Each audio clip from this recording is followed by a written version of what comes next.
బెంగళూరు రామేశ్వరం కేఫ్లో పేలుడు కలకలం రేపింది. ఒక్కసారిగా భారీ పేలుడు సంభవించింది. దీంతో హోటల్ సిబ్బంది సహా 5గురికి తీవ్ర గాయాలయ్యాయి. వీరిలో 4గురి పరిస్థితి విషమంగా ఉంది.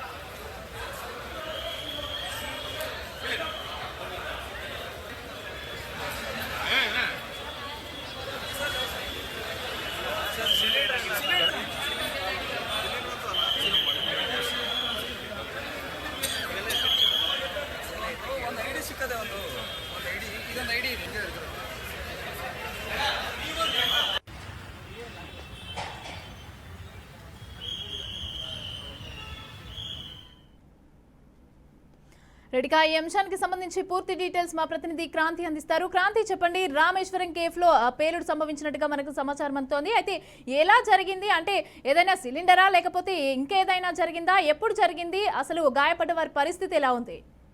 రైట్ మమతా, ఈ రోజు మధ్యాహ్నం 1 గంట సమయంలో మాత్రం బెంగళూరులోని రామేశ్వరం కేఫ్ కుందన్ హలి ఏరియాలో ఉంటుంది. ఇది వచ్చేసి HLPS కింద పోలీస్ స్టేషన్ కింద పరిధిలో వస్తుంది. అయితే దీంట్లో మధ్యాహ్నం 1 గంట సమయం, ఎందుకంటే లంచ్ టైంలో మాత్రం ఈ రామేశ్వరం కేఫ్ అనేది కూడా చాలా అక్కడ బెంగళూరులో ఫేమస్ అయిన కేఫ్.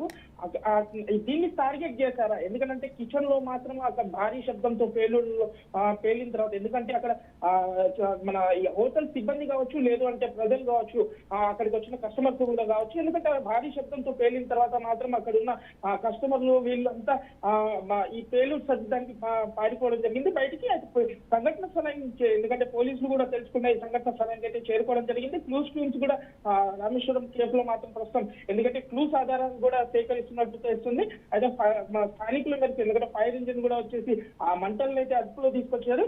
బట్ ఇదే అంశంలో మాత్రం ఒక నలుగురు వ్యక్తులకు మాత్రం సీరియస్ గా ఉన్నట్లు తెలుస్తుంది. మరో 5 మందికి అయితే తీవ్ర గాయాలైనట్టుగా తెలుస్తుంది. అయితే దీనికి ముఖ్య కారణం, ఎందుకంటే అక్కడ స్థానికులు మాత్రం పోలీసులు విచారించగా మాత్రం ఒక వ్యక్తి బ్యాగ్ తీసుకుని వచ్చిండు రామేశ్వరానికి, అనుమానాస్పదంగా ఉంది అనుకుంటూ కూడా ఒక వార్త అయితే చాలా గట్టిగా వినిపిస్తుందని చెప్పుకోవచ్చు. అయితే ఇదే అంశం కాకుండా లేదు, ఇది సిలిండర్ కి సంబంధించి, ఎందుకంటే కిచెన్ లో గ్యాస్ సిలిండర్ పేలుడుతోనా, లేదు అని అంటే ఈ అనుమానాస్పద వ్యక్తి అది కారణాలు మాత్రం పోలీసులు పూర్తిగా విచారించిన తర్వాతనే చెప్తామని కూడా పోలీసులు చెప్తూ ఉన్నారు. అయితే మరి వ్యక్తులు వీళ్ళు ఎవరైతే ఇప్పటికైతే పరిస్థితి ఈ 5గురిని అయితే మన సీరియస్ ఉన్న వాళ్ళని సమీపంలోని హాస్పిటల్లో అయితే చేర్చడం జరిగింది. వాళ్ళకు చికిత్స పొందుతున్నారు. అయితే ఇదే అంశంపై మరి ఈ వ్యక్తి అనుమానాస్పదంగా, ఎందుకంటే ఆ సీసీ ఫుటేజ్ ని కూడా, చుట్టుపక్కల ఉన్న సీసీ ఫుటేజ్ ని కూడా పోలీసులు మన తనిఖీ చేస్తున్నారు. ఎందుకంటే ఈ అనుమానాస్పద వ్యక్తికి ఇది ఈ పేలుళ్లకు ఏమైనా సంబంధం ఉందా, లేదు అంటే వంట గ్యాస్ లో ఉన్న ఈ గ్యాస్ సిలిండర్ కారణాలు మాత్రం పూర్తి వివరాలు తెలియాల్సి ఉంది మమతా. అయితే బ్యాగ్ తీసుకొచ్చిన వ్యక్తి ఎవరు? అంటే అక్కడ ఉన్న సిబ్బందా లేకపోతే బయటి వ్యక్తా? ఏ టైంకి తీసుకొచ్చి పెట్టాడు? ఆ వివరాలు ఏమైనా బయటకు వచ్చాయా? పోలీసులు చెప్పారా ఏమైనా? రైట్ మమతా, ప్రస్తుతానికి ఎందుకంటే ఈ 12:30 గంటల నుంచి 1 గంట మధ్యలో అక్కడ మాత్రం ఒక వ్యక్తి బ్యాగ్ అనుమానాస్పదంగానైతే తిరుగుతూ వచ్చాడు అని మాత్రం అక్కడ ఉన్న కస్టమర్లు కూడా కొంతమంది చెప్పడం అయితే జరిగింది పోలీసులకు. మరి ఆ వ్యక్తి ఎవరు ఏంటి అనేది మాత్రం పోలీసులు ప్రస్తుతానికి, ఎందుకంటే సీసీ ఫుటేజ్ ఆధారాల ద్వారా ఆ వ్యక్తి ఎవరు ఏంటి అనేది మాత్రం ఆ వివరాలు సేకరిస్తున్నారు. అసలు కారణాలు ఏంటి, ఎందుకంటే క్లూస్ టీమ్ కూడా చేరుకున్న తర్వాత ఇప్పుడు గ్యాస్ సిలిండర్ కారణమా, లేదంటే ఈ వ్యక్తి ఏమైనా కారణమా అనేదన్న కోణంలో మాత్రం ప్రస్తుతం జరుగుతుంది. దాదాపుగా ఈ సంఘటన ఈ రోజు మధ్యాహ్నం 1 గంటకు జరిగినట్లయితే వార్తలు వినిపిస్తున్నాయి. అలాగే కిచెన్ లో మాత్రమే పేలింది అంటే ఆ వ్యక్తి తెలిసిన వ్యక్తి అయినా అయి ఉండాలి, లేకపోతే వాళ్ళకి అక్కడ వర్క్ చేసే సిబ్బంది అయినా అయి ఉండాలి. అయితే కిచెన్ లోపలికి వెళ్లే అంత అది ఉంది అని అంటే అక్కడ ఎవరో తెలిసిన వ్యక్తే అయి ఉండాలి అనేదని ఒక చిన్న లాజిక్ ఎట్లా మిస్ అయ్యారంటారు? రైట్ మమతా, ప్రస్తుతానికి ఈ రామేశ్వరం కేఫ్ అనేది దాదాపుగా ఆ ఏరియాలో మాత్రం చాలా ఫేమస్ అని చెప్తూ ఉంటారు. ఎందుకంటే అక్కడ ఈ లంచ్ టైం కావచ్చు, ఎందుకంటే టీ బ్రేక్ ఈ సందర్భం కావచ్చు, స్నాక్స్ సందర్భంగా కావచ్చు, లేదంటే ఈ సమయంలో మాత్రం రద్దీ ఎక్కువగా ఉండే సమయం కాబట్టి, ఎందుకంటే ఈ లంచ్ 1 o'clock అనే టైం, 12:31 ఈ టైంలో మాత్రం లంచ్ అనే టైంలో కూడా అక్కడ భారీ పబ్లిక్ కావచ్చు, ఎందుకంటే వర్కర్స్ చాలా ఎక్కువగా ఉంటారు. దీంట్లో మాత్రం గుర్తించడం కొద్దిగా కష్టం అయ్యే అవకాశాలు కూడా కనిపిస్తున్నాయి. మరి ఒకవేళ కారణం అసలు ఈ వ్యక్తి ఎవరు ఏంటి అనేది మాత్రం సీసీ ఫుటేజ్ ద్వారా వివరాలు బయటికి వస్తే మాత్రం దీనికి కారణాలు. ఎందుకంటే ఇప్పుడు ఆ వ్యక్తి మీద అనుమానమా లేదు అని అంటే సిలిండర్ కారణమా అనేది అనే అంశం. ఎందుకంటే అక్కడ హోటల్లో పనిచేస్తున్న సిబ్బందికి స్పష్టంగా చెప్తున్నారు, ఓ వ్యక్తి రావడం జరిగింది బ్యాగ్ తీసుకొని అనేసి అని హోటల్ సిబ్బంది పోలీసులకు సమాచారం ఇచ్చాడు. ఎందుకంటే ఇవి విచారిస్తున్న సమయంలో మాత్రం ఈ అంశాన్ని తను చెప్పడం జరిగింది. బట్ దీనికి ముఖ్యమైన కారణాలు ఎందుకంటే గ్యాస్ సిలిండర్ అయినా అవ్వచ్చు, లేదంటే ఈ వ్యక్తి పైన అనుమానమైనా ఉండొచ్చు. కానీ అది పోలీసులు పూర్తి విచారణ తర్వాతనే బయటకు వచ్చే అవకాశాలు ఉంటాయి. అలాగే ఈ పేలుడికి సంబంధించి ఆ ఓనర్ వాళ్ళు, ఆ కేఫ్ ఓనర్ వాళ్ళు ఏం చెప్తున్నారు? అలాగే ఆ బ్యాగ్ కిచెన్ వరకు ఎలా వెళ్ళింది బయటి వ్యక్తి అయితే?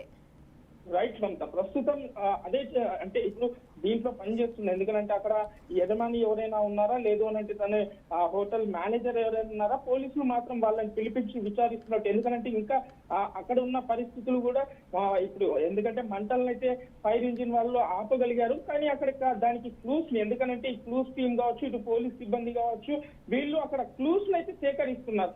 అసలు ఈ సంఘటన ఎలా జరిగింది ఏంటి అన్న కోణంలో మాత్రం పోలీసులు పూర్తి వివరంగా సేకరిస్తున్నట్టయితే తెలుస్తుంది.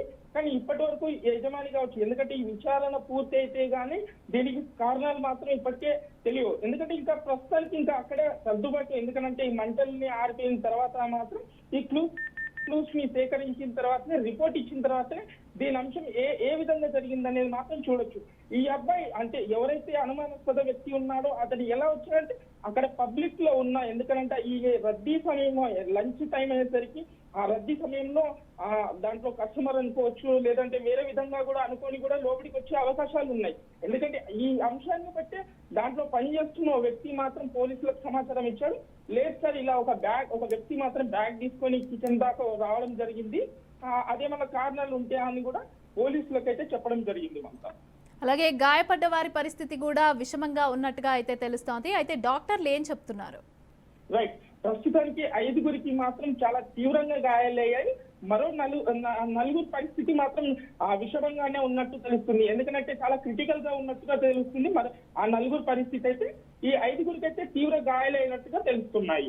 ఆ సమీపంలో ఉన్న హాస్పిటల్లో వీళ్ళని చేర్చి చికిత్స అయితే అందిస్తున్నారు. Right, thank you Kranthi, thanks for the details.